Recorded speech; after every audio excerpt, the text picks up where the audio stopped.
جو پیٹرولیم کی مصنوعات کی قیمتوں میں اضافہ کیا گیا ہے اس کا کوئی تعلق عالمی حالات سے نہیں ہے، اس لیے کہ عالمی مارکیٹ میں جو بھی قیمت ہے اس کے مطابق بھی پاکستان میں اس وقت بھی جو پیٹرولیم ہمیں ایکس ریفائنری مل رہا ہے وہ 250 سے 270 روپے کے درمیان مل رہا ہے، اور باقی اس پر 107 روپے سے زائد کی لیوی ہے۔ لیوی وہ ٹیکس ہے کہ جو روٹین کا ٹیکس بھی نہیں ہے، یہ حکومت اپنی مرضی سے جو امپوز کر رہی ہے، اور اسی لیے ہم نے اس کو سپریم کورٹ میں چیلنج کیا ہے آئینی عدالت میں۔ اس لیوی کو کہا جاتا ہے کہ یہ پیٹرولیم ڈیولپمنٹ لیوی ہے۔ آج تک کی تاریخ میں 8066 ارب روپے آج سے 2 مہینے پہلے تک وصول کی جا چکی ہے۔ اس کا پرپز یہ تھا کہ اس سے آپ ریفائنری کو بہتر بنائیں گے، آپ کروڈ آئل کو پیوریفائی کرنے کا ٹھیک طریقے سے انتظام کریں گے اور اس کی ترسیل کا صحیح نظام بنائیں گے۔ اگر یہ پیسہ اس کا جو ہے وہ 5% پیسہ بھی لگ جاتا تو شاید اچھی خاصی ڈیولپمنٹ ہو جاتی۔ یہ ساری حکومتیں اس میں شامل ہیں جو یہ لیوی وصول کر رہی ہیں۔ 2001 سے یہ لیوی کا سلسلہ شروع ہوا تھا، اور نون لیگ ہو یا قاف لیگ ہو یا پیپلز پارٹی ہو یا پی ٹی آئی ہو، ان سب نے اس لیوی کو وصول کیا ہے، اور ان سب نے اس لیوی کو وصول کر کے آئل ریفائنریز کو اپ گریڈ نہیں کیا، جس کے نتیجے میں پاکستان کا امپورٹ بل بڑھ جاتا ہے اور مجموعی طور پر معیشت کو نقصانات اٹھانے پڑتے ہیں۔ آئی ایم ایف ان سے نہیں پوچھتا کہ آپ نے اب تک جو لیوی لی ہے وہ کہاں خرچ کی ہے۔ آئی ایم ایف ان سے تقاضا کر رہا ہے کہ 18% لیوی میں مزید اضافہ کر دیا جائے،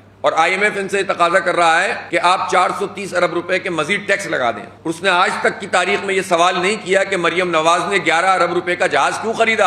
اس کا مطلب یہ ہے کہ آئی ایم ایف اور حکومت یہ ملی بھگت ہوتی ہے، ان کی یہ کک بیکس لینے والے لوگ ہوتے ہیں جو آئی ایم ایف کا ایجنڈا پورا کرتے ہیں، جو اس کے دوسرے ایسپیکٹ ہوتے ہیں جس پر عوام پر بوجھ ڈالا جائے اس کو قبول کرتے ہیں آئی ایم ایف کا نام لے کر، اور جس میں وہ یہ کہتے ہیں کہ آپ اپنی عیاشیاں کم کریں، آپ اپنی گاڑیاں چھوٹی کریں، آپ اپنی جو ہے وہ اخراجات کم کریں، ایڈمن کاسٹ کم کریں، اس پر کوئی نہیں سنتا۔ کلائمیٹ میں آپ نے کیا کام کیا ہے؟ جو 35 ارب روپے کلائمیٹ کی لیوی پہ جمع کیے، وہ کلائمیٹ کی لیوی پہ 35 ارب روپے کہاں لگے؟ کوئی پوچھنے والا ہے؟ کوئی بتانے والا ہے کہ یہ کون کس نے جو ہے وہ کہاں خرچ کیے؟ اور اب یہ 51 ارب روپے ان کا پروگرام ہے وصول کرنے کا۔ صرف پیٹرولیم لیوی اس سال 9 مہینے میں 1200 ارب روپے یہ پاکستان کی قوم سے نچوڑ چکے ہیں، اور ان کا ہدف ہے کہ یہ 1700 پہ چلا جائے گا۔ یہ تو آپ اندازہ کر سکتے ہیں کہ یہ کتنا بڑا ظلم ہے جو پاکستانی قوم کے خلاف ہے۔